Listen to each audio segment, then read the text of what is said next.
Hello and welcome to a special segment of Delaware State University Inside Perspective. I'm Carlos Holmes, your host.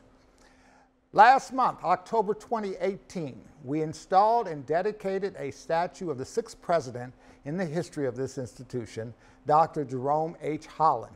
Dr. Holland was president from 1953 to 1960, and he's considered the most pivotal president in our history because he literally rescued then Delaware State College from its very troublesome situation of the 1950s and turned it around and reversed its fortune towards prosperity.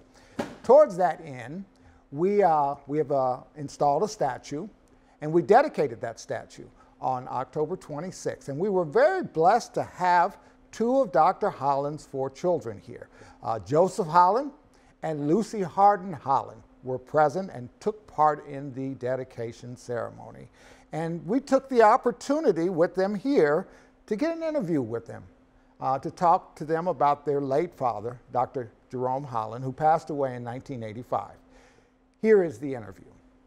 Yeah, what I recall from when Dad was here at Delaware State College, it was his first big job. And he was really excited about the opportunity to take something that he really cared about and to work with it and develop it and build it. And so he was very proud. When he looked back at it, he was very proud of how he was able to come here and make a difference, which really paved the way for his career. So he saw this really as his starting point, as his launch pad, and he looked back at it with fond memories. He would go on to a 10-year tenure at Hampton University. Do you think that the Delaware State College experience informed him of the possible impacts he could have elsewhere and kind of motivated him to, I need a new challenge somewhere else where I can take what I've learned in this first stint at Delaware State College and apply it somewhere else? Do you think that was an element in him going to Hampton? Oh, absolutely.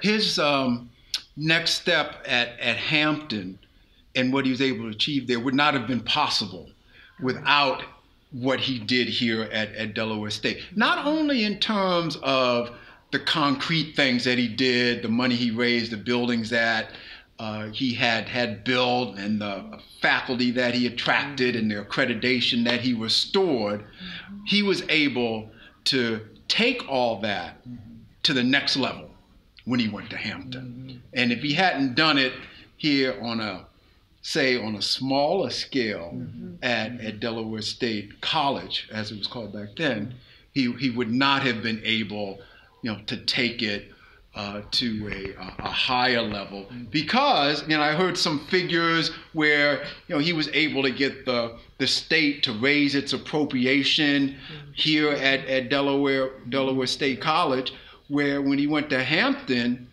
for the centennial celebration they had there, I'll never forget this. I was 12 years old, but it was 1968.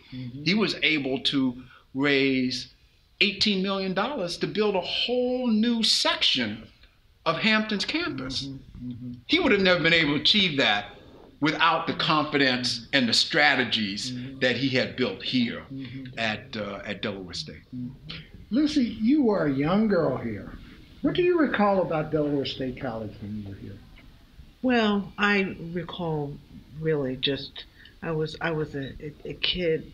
I was barely 5. I don't think I had even turned 5. Maybe I had, but I remember a few of the neighbors. I remember playing, there was a field. The circle? Yeah. The circle. I remember playing, and that's basically it. The students and the environment and just being very comfortable. When you were here, the section that we were on where we've installed the statue, this wasn't even developed. No. There was nothing out here. I guess you came back here some years later and you saw the amount of growth that took place here. Did it make you stop and think, look at what my father started? Yeah, it made me stop and think about that. I mean, I was just really, I was just amazed. I was really, really amazed at how it had grown. Well, you've been here today, and I would hope that you've heard a lot of love here, because that's what I can say. Yes. There's a lot of love for your father. Ooh. There were some people here that, and some alums that really drove this thing, that really got it started. In terms of the lasting legacy of your father, as a family, how do you feel about this day?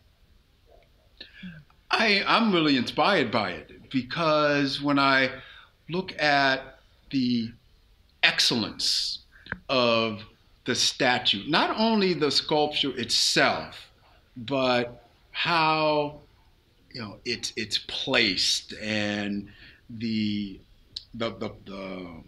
pavings that are there with the names, and then there's a statement about my dad there of what he did and why the statue's there. I could see that there was a lot of love that went into this. Yeah. Because without that love, we would not have this excellent outcome of what we see there. And the number of people that came up to us afterwards, after the program, we couldn't get free, because there was just so many people who came up and said what our dad meant to them, how he had made a difference in their lives, that they would not have achieved what they achieved, without his influence, and that spoke volumes about the love. From a historic preservation perspective, that was a blessing to hear from Joseph Holland and Lucy Holland-Harden to talk about their father, Dr. Jerome H. Holland, who literally saved this institution from institutional extinction. If you go by and you see the statue, which is located at the front of the campus, at the beginning of the pedestrian mall between the Martin Luther King Student Center and the Price Building, you'll know a little more about Dr. Jerome H. Holland. And I urge you to go to our website and read more about what Dr. Holland was able to accomplish with his unique leadership. In the meanwhile, thank you for joining us for another episode and segment of Delaware State University Inside Perspective. Have a good day.